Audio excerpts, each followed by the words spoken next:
कृष्ण होइबे ब्रह्म राशि हे मदा राशि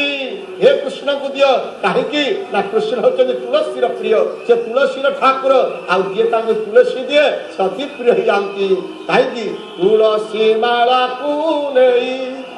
गलारे दियो लंबाई कृष्ण होइबे ब्रह्म राशि हे मदा राशि कृष्ण को दियो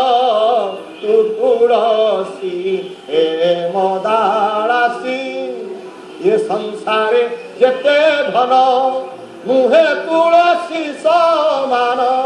ओजने वृंदा बेसी हे माग राशि कृष्ण कहती हसी हसी हे मदा राशि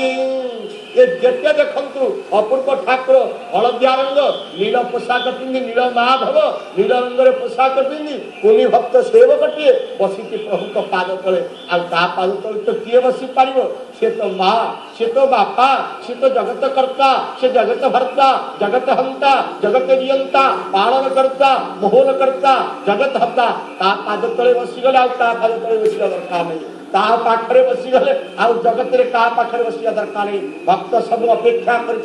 प्रभु केतवे मोर नीलाद्रि कंदर नील शिखरवासी नील शैलवासी आहा तेरे चमत्कार देखो किए रूप देखा जाऊँगी गोटे पटे नील तापटे कड़ा आउ हलदिया ये गोटे तीन रंगर एक समाहार होती एक तिरंग गोटे जहाज एक कालीन अच्छी जहाजटे छिड़ा होती ये जगत प्रभु तुम्हें जहाज तुम्हें नाविक ना तमें से नौकाधारी ना तमें से जगत करता ना ये विश्ववासी मान डंगार नौकार पारी कर लोक तुम्हें से कथा कहती हरि कथा कही पद्मनाभ दास जी जहाँ मिले ताकि भोजन करती से तक जीवन में शांति नहीं शांति अच्छी जहाँ मिलता खाइए जहाँ मिलता भोजन कर भक्तर लक्षण हरिकथा परिवेषण करी हरिकथा अन्यता को नहीं हरिकथा को परिवेषण करी भोजन करने साधुर कर्तव्य अपूर्व कथार पद्मनाभ दास जी महाराज जितने मिले से सन्तुष्ट बेसी ना क्या मेरा जड़े उठाऊँगी कभी मोर किसी ना जहाँ रखी तुम रखी ये कैमेरा कौन कहती भाई मैंने आपण मैंने कैमेरा माध्यम देखुची कैमेरा कह जहाँ देखी उठेबी क्या मेरा मोर किसी ना सब तुम प्रभु ये क्या मेरा तुम्हें तो सब किसी प्रभु मालिक तमें मोर किसी ना ये पद्मनाभ जी जिते भोजन भजन करती दिने हरिकथा